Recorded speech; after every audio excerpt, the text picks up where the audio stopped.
Peeps, welcome to another video. Today it is the frequently asked questions answer video. I get these comments all the time on different vlogs, on the Peeps group, on the website, all over the place, and I do have a FAQ section on my website, but I thought I would do a video to go along with that because I know some of you guys don't even know that I have a website. So yeah, lots of questions. I think there's around about 14 or so. If I do miss anything out, let me know in the comments down below and I will answer questions in the comments down below so that these can all be in one place for you guys to use as a resource. So my name is Sian, which is spelt S-I-A-N with a circumflex over the A, but it's pronounced S-H-A-R-N, Sian. I get that one a lot. It is a Welsh name and it means Jane in English, and I was named after my mum, who is also called Jane. I run Kittenish Behaviour, which is currently a YouTube channel where I show you guys the types of things that I want to sew, so the fabrics and patterns. I show you the finished makes. I sometimes do sew alongs to show you how to specifically make a certain pattern from start to finish. I do reviews, I do waffle a lot, as you guys will notice.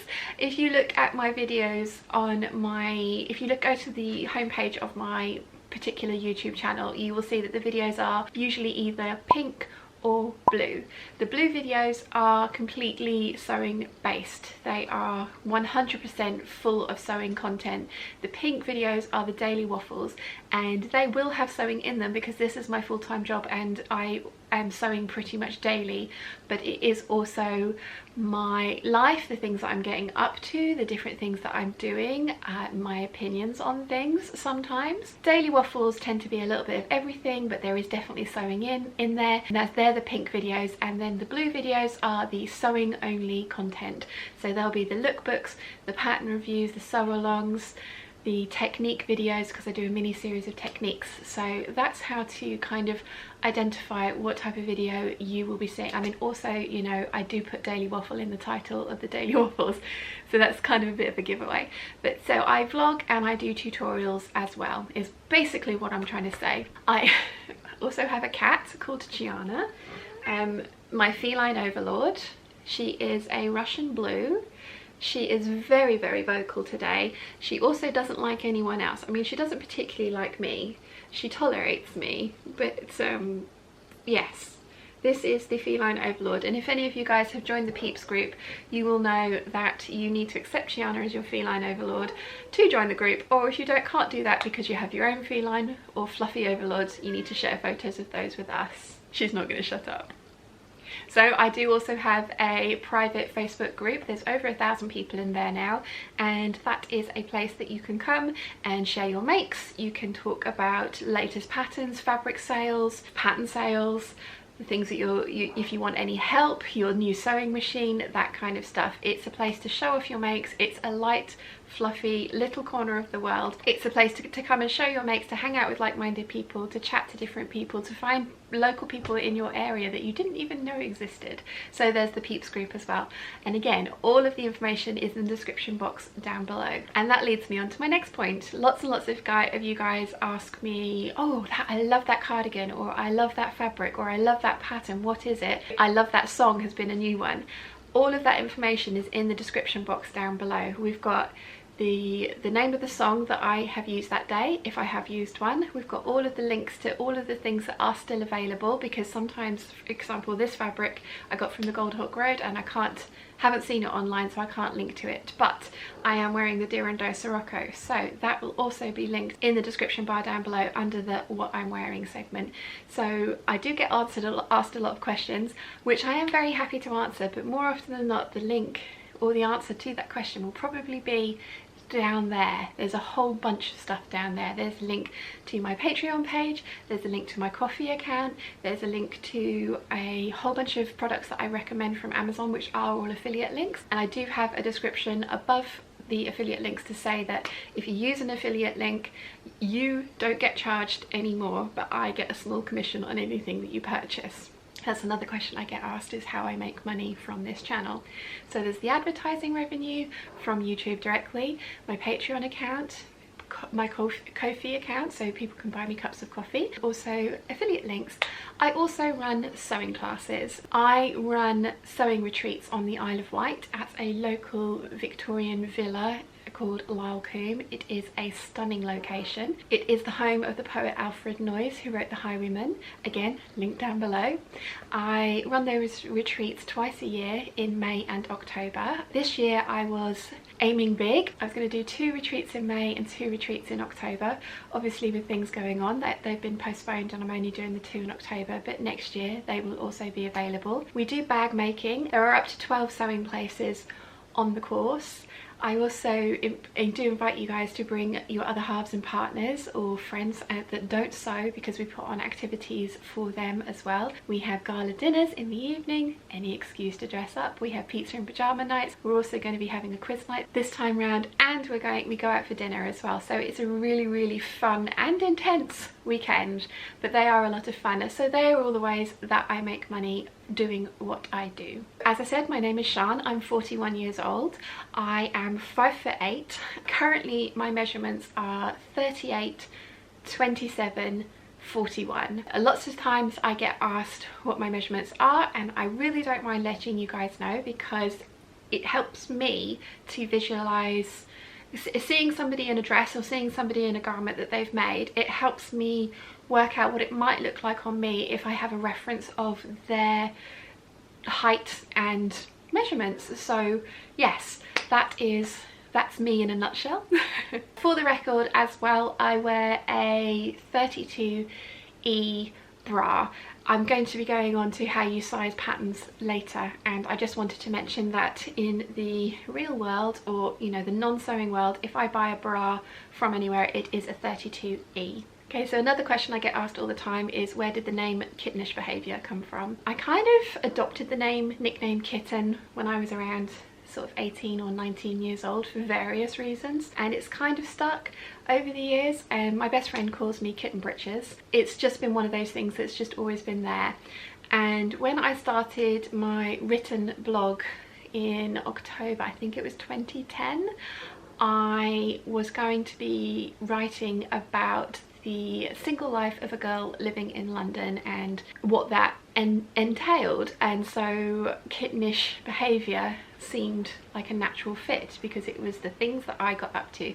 So there's dating disasters, fashion, job interviews, heartbreak, hopefully a little bit of humour as well in there, because I went on some amazingly disastrous dates. But that's how kittenish behaviour came about. So in 2010 it kind of evolved and it carried on being a blog up until I started work at Playboy. I was a Playboy bunny, a croupier for 2 years, which was a job that I really loved, but also a job that it had some amazing upsides, it had some amazing downsides, let's just say that.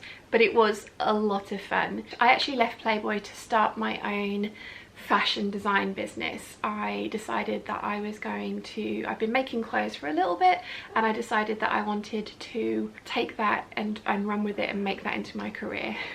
Which I had no experience of doing that, so I have no idea why I thought that was a good idea. But I did. That's how Kittenish, I'd already had the blog, so it just morphed into the next iteration. And it's been quite a few things over the years, and it's currently what it is now. But it's a name that I love, so that's why Kittenish behaviour. I also get asked a lot about the nicknames that my friends and family have. If you do read my blog right back from 2010, everybody in there had a pseudonym. There was a nickname for everyone.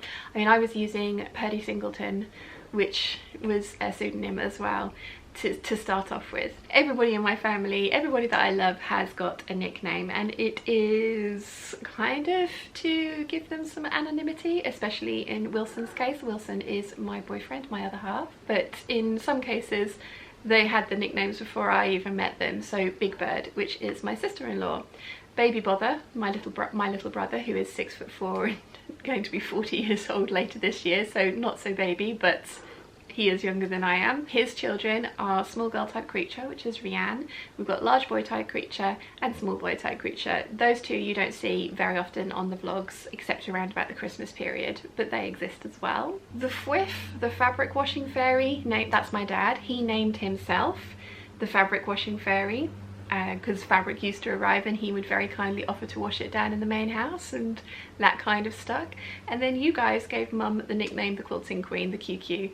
So that's what all the nicknames are. We've got the Fwiff, QQ, Wilson, Big Bird, Baby Bother, Small Girl type creature, Large Boy type creature and Small Boy type creature. They're the ones that get mentioned most frequently. And I will say Big Bird had the nickname before I got there. Big Bird is 5'11" and she's my sister-in-law, married to my brother. Her nickname was not from me. Some other questions that I get asked all the time are, where do you get your tracing paper, your zips, your thread, your bias binding and your overlocker thread from? So the tracing paper is from Moorplan. Again, everything's going to be listed down below. The zips I get from Amazon, down below. The bias binding I get from eBay, down below. The overlocker thread I get from Amazon, down below. And the thread that I use I get from a place called Tyso. I will say I have mentioned this before, and some of you guys have bought the giant sets, which I think are 60 spools for £25, and you hated it.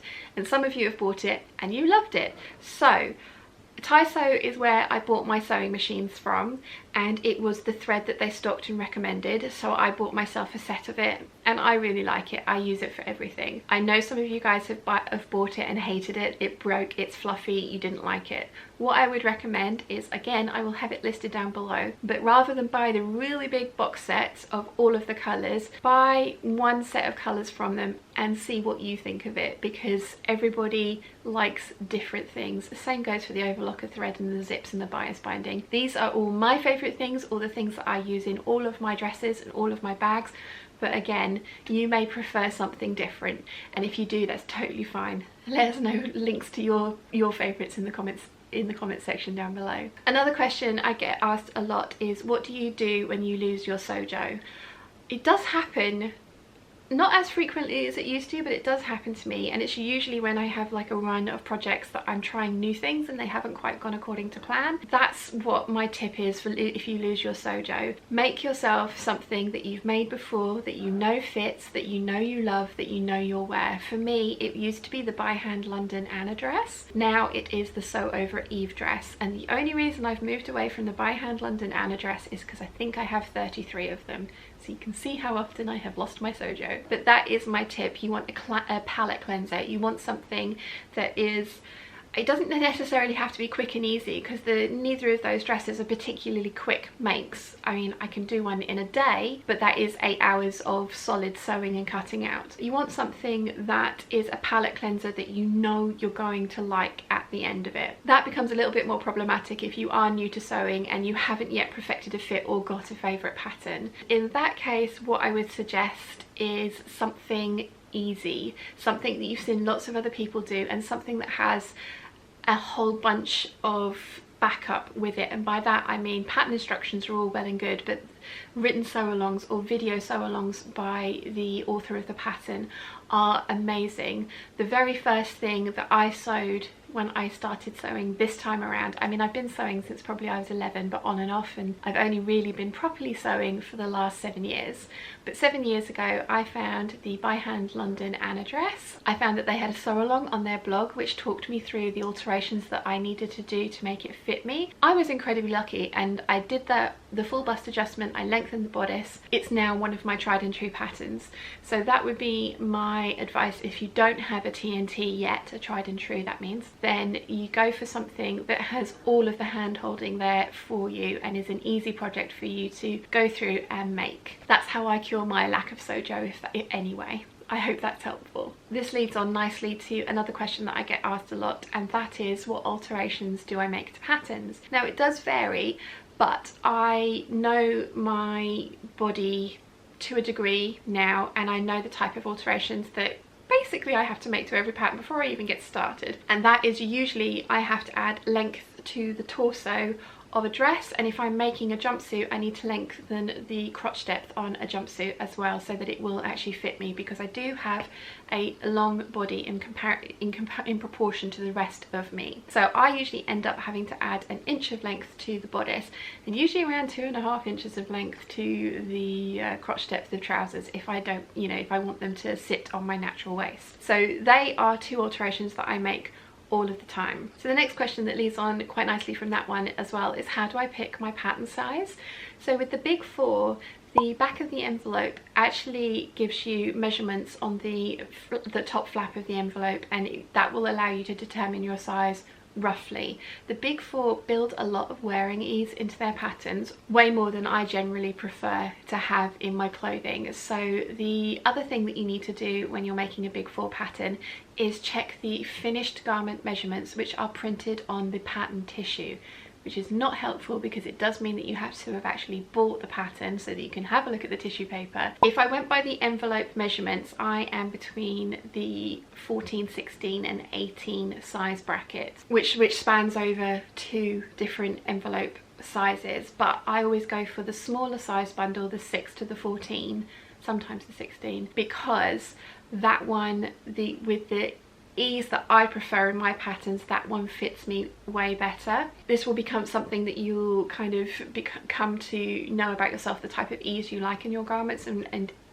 if you do fall between the 2 pattern size, pattern bundles, then you'll know whether you need to err on the side of the larger one or the smaller one. As I say, I'm usually between sort of like the size 14, 16, 18, sometimes even up to a size 20 on the outside envelope of the pattern bundles. But when I go into them, they have built in a lot of wearing ease, and I tend to end up tracing a size 12 for the top, between the 12, 10, sometimes down to an 8 for the waist, and then the largest size for the hips, because that is, the size, the 41-inch hips do sometimes put me, as I say, into the size 20 envelope bundle. But on the actual, again, depending on the type of garment that you're making, I can usually get away with just doing the largest size on the bundle, so the size 14, because most of my dresses tend to have big skirts, and that's another reason I make those kind of dresses, is because the pencil skirts, I would need to have the larger size bundle to kind of trace those ones out, and patterns are expensive in the UK.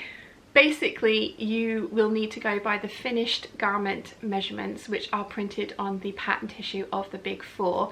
Indie Patterns have made it so much easier. They've put that information on the back of their envelopes for the majority of them, and if they haven't, you can find it on their website, and they have built in a lot less wearing ease and taken into consideration the type of garment that they're selling. So if it's a fitted dress, it is actually a fitted dress. There's not 4 inches of wearing ease built into it just because. I do find that odd. I also, the reason I mentioned my bra size earlier, as I said, I wear a 32E if I'm buying a bra off the peg. Some of the big 4 pattern companies now do cupped bodice sizes for you, so they go through A, B, C and D and plus, and if it goes over, if you have a bigger measurement than the D, then you need to do a full bust adjustment, but they've already done quite a lot of the work for you. I usually fall into the C cup category, and the way they want you to measure that is around the fullest part of your bust and then your high bust, and then the difference between the 2 is how you determine which category you fall into. And as I say, I usually fall into the C category, so I'm a C cup in big 4 patterns, but I'm an E cup if I'm buying bras in real life. So there is that to bear in mind as well. Real life sizing, especially high street sizing, so the size 10, 12, things like that, has 0 relation to the pattern sizing on sewing patterns. That is something to bear in mind. A lot of people I know, when I was making custom clothes for people, would be buying patterns based on their ready to wear size, and would have a heart attack when I'd say to them, no, actually you're the size 22, and they hadn't bought enough fabric because they thought they were still the size 16. It's just how patterns are written. So pattern envelope sizing has 0 relation to ready to wear clothing sizing. Another question that I get quite often is, how do I decide what fabric goes with what pattern? The patterns will give you a lot of information on the envelope, and they will give you a list of suggested fabrics. You kind of want to stick to that suggested list for at least the first time that you make a particular dress, because different fabrics will give you different outcomes. I have a lot of quilting cotton in my stash. I really like quilting cottons because they are easy to work with, so great fabrics to learn to sew with, and they have the most beautiful prints. They are narrower than the majority of dressmaking fabrics, but you can bear that in mind and make that work. Again, you have information on the back of the envelope which will tell you how much fabric you need of a narrower fabric. A quilting cotton is a very structured cotton. It's thick, it holds its shape, so you need to bear that in mind. So for example, I would not make a sew over Eve dress out of a quilting cotton. It would look beautiful because of the print, but it would stick out. The flutter sleeves would really stick out, the skirt wouldn't flow. I make my sew over Eve dresses predominantly, and I think exclusively at the moment, out of viscose or rayon. That's because that is a very drapey fluid fabric, so it is more difficult to work with, but it's totally worth it. And again, it's something that you'll build up to. I mean, I spent the first 4 years of my sewing career this time round working with stable cottons and just not looking at viscose or anything like that, because it, you know, it is just that it's a little bit more difficult to cut out, more so than it is to sew. Yeah, I wouldn't make a sew over Eve dress out of a quilting cotton because it's just, there's too much structure in that fabric. Having said that, I then wouldn't conversely make something like the, let me think, I wouldn't make something like the day and night dress out of a rayon, I don't think. I mean, you could, you totally could. You'd have to interline the bodice so that it had a bit more structure. The skirt would be very, very flowy, but pretty. But I would use stiffer fabrics for the night and day dress from Gertie, because I think it would give the silhouette, it would help with the silhouette of that dress. Having said that, the night and day dress does have bishop sleeves, and those I would definitely do in a rayon. I wouldn't do in a quilting cotton or a cotton lawn, I don't think. Again, this doesn't really help if you're just starting to sew, but you will end up getting an idea of what types of fabrics give you what types of finishes. And as I say, the backs of the pattern envelope have a wealth of information on there, including a list of the different types of fabrics that are suggested for that style. At least for the first time that you make them, go for that. I mean, one of the lovely things about sewing is that once you kind of know the rules, you can break them and you can do basically what you like. There is no right way of doing anything. There are lots of traditional ways, there are lots of ways that people are taught, and there are ways that people have made up and found themselves and tweaked different methods to get their own methods. And I think that's one of the lovely things, is that if you get the outcome that you want, nothing's right or wrong. I also get asked an awful lot why I bother to trace my sewing patterns. I do that for lots of reasons. I've started saying it in the actual sew along videos now, but I will answer that question here as well. Sewing patterns in the UK are expensive. The cheapest that you're going to get a big for is around about, well, McCall's, Butterick or Vogue is around about £10. Sometimes there are sales. There are companies that do have like memberships and things like that. There are companies that do 50% off. You can get a few bargains, but probably you're talking at least minimum £7 if you do find them in the sale anywhere. That is expensive, especially when you consider that in the States you guys get them for like $2 or $6 if it's a Vogue, but you know what I mean. The pattern itself is expensive,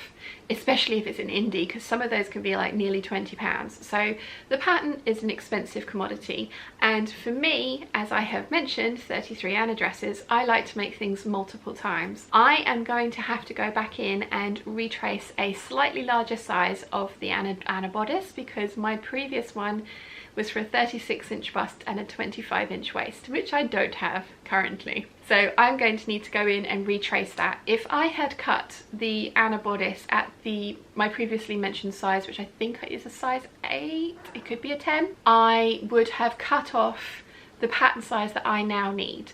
And By Hand London no longer do paper patterns, so I would have had to have bought the PDF and either had it printed or print it out and stick it together myself. And also, you know, altering, I like tracing because altering the flimsy tissue paper from, not all, but the majority of pattern companies use sort of very flimsy tissue paper to help it be squished down and put into small boxes and envelopes. I do understand why, but I don't like altering those. They're very, very fragile. As I've mentioned, I need to add length. Sometimes I need to do full bust adjustments. So I like doing that to a traced copy, because the second side of that is if I mess up, I still have the original, so I can go back and do another tracing and try the alterations again. Whereas if I was just using the original pattern, did all the alterations and it didn't fit, or I'd made a mistake, I'm stuck. So that's why I trace my patterns, because longevity and alterations. And I do have some patterns that I bought probably about 15 years ago now that I have cut out at the smallest size, and they're useless to me now, and to replace them is around about £30 each, because they are patterns that have been out of print for a long time and are hard to come by. So that's why I trace my patterns. I also get asked quite a lot, do you make a muslin? I used to be religious about this, especially when I was making clothing for other people taking on commissions. I would always make a muslin for them, sometimes two. I used to do this for myself quite a lot, and as I've mentioned, I've kind of got to know my body and my proportions, so I know, kind of looking at patterns, if they're gonna fit or if I'm going to need to tweak them. So I've kind of gotten out of the habit of making a muslin, like a proper calico, write on it with a biro muslin. Nowadays I am much more likely to make a wearable muslin, which is basically a way of saying that I'm making this dress without doing any of the homework, and if it works, this is fabulous and I can wear this out in public. But if it doesn't work, I've not used my most expensive, beautiful fabric. I've used something that has not cost me too much money, and I'm not too precious about the print. And if it works, great, and if it doesn't, it's not the end of the world. I'll learn from it and move on to the next one. I have quite a lot of wearable muslin fodder in my stash, because the textile centre's back open and I went shopping on there again. I do have inexpensive fabrics that I tend to make up new patterns with, to trial the fit, see if I like it, see if I like the silhouette, that kind of thing. And if I do, then I move on to the more expensive fabrics, because as I say, I've kind of gotten out of the habit of making calico muslins, but I want to get back into that habit, and I'm ordering myself some calico probably today. Another question that I get asked an awful lot is, how long does it take to make a YouTube video? And the answer is, how long's a piece of string? This one I'm probably going to have around about 40 minutes of footage, looking at the amount of time that's on the camera now. That's probably going to take me about an hour and a half to edit down, because I know the question sections that I want to break it down to. I can cut out all of the bits of me going and which I do a lot, but you don't see it because the power of editing. So yes, this is probably going to take me about an hour and a half to edit down this video. Some of my more involved videos that have a lot more kind of cutaways and picture in picture and things like that, they can take longer. The sew-alongs take the longest, because you have to film them, obviously. You have to make the thing, you have to film yourself making the thing whilst you're making it, then you have to put it all together and edit it so that it actually is concise and makes sense. You have to add in all of the extra bits, the intros, the outros, the twirls, those kind of things. So sew-alongs are the things that take me the longest to get done. I have to be in the right frame of mind to do them, but I do enjoy doing them. Another question that I get asked a lot is, what sewing machine do you have? I have a Bernina 830. I bought it 7 years ago. I also have a Bernina Overlocker, the 1150 MDA, and I have a Bernette 450, I think that's right, cover stitch machine. Complete Bernina girl through and through here. And I went from a Singer Featherlight 2 tiny little plastic machine to the 830, which was a massive learning curve. But I went on a 2-day course how to learn to use my Bernina 830, and I absolutely love it. It is not without its problems, it's not without its foibles. I don't think there are very many sewing machines out there that don't have some kind of a quirk or another, but yes, I have a Bernina 830 and I absolutely love it. And the final question that I get asked quite a lot is, have I ever considered releasing my own pattern line? The answer to that is no. I do not have the expertise or the knowledge of how to do that well, and I wouldn't want to half-ass it. If I put anything out there with my name on it, I'd want it to be brilliant. Like I say, I don't have that knowledge of how to do it. I am self-taught from craftsy classes, from YouTube, from blogs, as I've mentioned, and I am just relaying to you guys the information that I have found, and the fact that if I can do it, anyone can do it. But I do not have the knowledge of how to draft my own patterns well, and how to then go about having them graded. I mean, a block from my body would not work for a lot of people because, as I say, I have a long torso.